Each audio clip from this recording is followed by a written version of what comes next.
Assalamualaikum warahmatullahi wabarakatuh. Perkenalkan kami dari kelompok GKV 7. Pada kali ini kami akan mempresentasikan tugas akhir kami. Dan ini adalah kelompok kami terdiri dari 4 orang, ada Inil, Nabil, Diki, dan Ridho. Lanjut, untuk pendahuluannya, sekilas latar belakangnya adalah pandemi COVID-19 yang melanda Indonesia dimulai pada tahun awal 2020, ketika kasus pertama dilaporkan pada bulan Maret, bertepatan di Jawa Barat. Persebaran terjadi merata pada seluruh provinsi Indonesia. Tujuan dari tugas ini adalah memberi visualisasi perkembangan virus COVID-19 di Indonesia secara runtutan waktu, kedua memberi visualisasi sebaran COVID-19 pada tiap provinsi di Indonesia, ketiga memberi visualisasi tingkat runtut, dan terakhir keempat memberi visualisasi tingkat kematian pada tiap daerah. Oke, untuk visualisasi yang pertama itu kita menggunakan geospatial chart. Nah, kami menggunakan geospatial chart ini dengan skala warna yang menunjukkan tingkat keparahan COVID-19 di setiap provinsi di Indonesia. Nah, warna yang gelap itu menandakan jumlah kasus yang lebih tinggi, sementara warna yang lebih terang menunjukkan jumlah kasus yang lebih rendah. Nah, sebaran kasus COVID-nya itu di Indonesia itu pada rentang 1.000 sampai 1.500.000. Nah, chart ini itu membantu dalam memvisualisasikan sebaran geografis dan intensitas pandemi di berbagai daerah di Indonesia. Next. Nah, untuk chart yang kedua itu ada stacked bar chart. Nah, kami memanfaatkan chart ini tuh untuk membandingkan persentase kasus yang masih hidup dan tingkat kematian di setiap provinsi di Indonesia. Grafik ini tuh memberikan gambaran yang jelas tentang proporsi dari masing-masing kategori dan keseluruhan di Indonesia. Nah, untuk kasus terkecilnya itu ada di Gorontalo, kemudian kasus terbesar itu ada di Jakarta. Kemudian persentase kematian terkecil itu ada di Papua dan persentase kematian terbesar ada di Jawa Timur. Ini itu double lancar. Di sini terlihat hasil dari visualisasinya, di mana dari double lancar sendiri, kami memvisualisasikan total kasus dan kematian COVID-19 di Indonesia.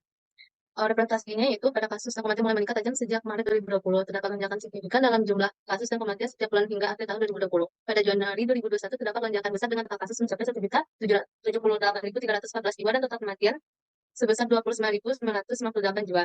Nah, persentase terkecil itu terjadi pada bulan Juli 2021 dan terbesar pada bulan Maret 2020. Ini menunjukkan bahwa pada awal pandemi meskipun jumlah kasus relatif lebih sedikit dan tingkat kematian cukup tinggi. Sebaliknya pada bulan Juli 2021 meskipun jumlah kasus sangat tinggi, persentase kematian relatif lebih rendah. Selanjutnya demo dari proyek kami. Oke, di sini saya akan melakukan demonstrasi terkait program visualisasi data yang telah kelompok kami kerjakan. Di sini terdapat kode program HTML, yaitu di sini terdapat judul webnya yaitu COVID-19 Data Visualization.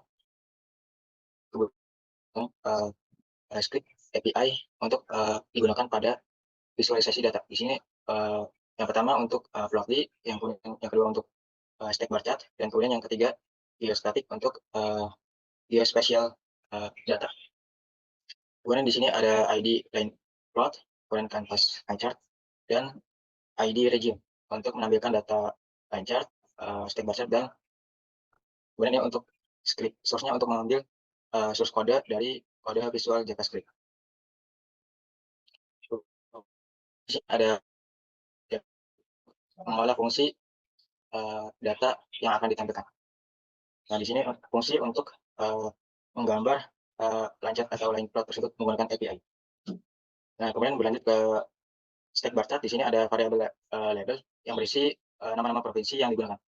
Kemudian ada variabel total kasus, total kematian, dan variabel kasus survive yang berfungsi menghitung kasus yang selamat. Kemudian di sini ada juga atribut untuk mengatur tipe visualisasinya dan label-label yang digunakan.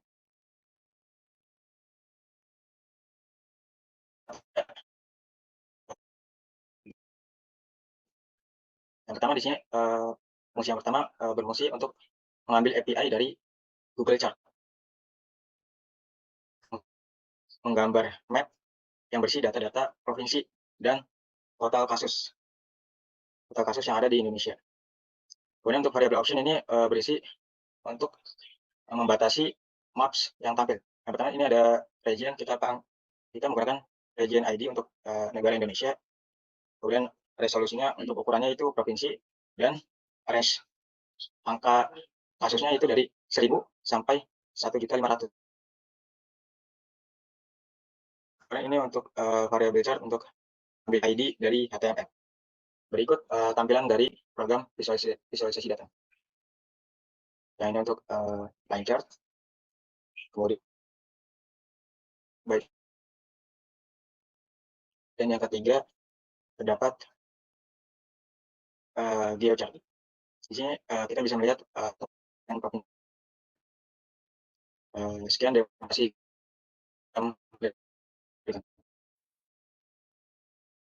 Presentasi dari kelompok kami, kurang lebih mohon maaf. Assalamualaikum warahmatullahi wabarakatuh.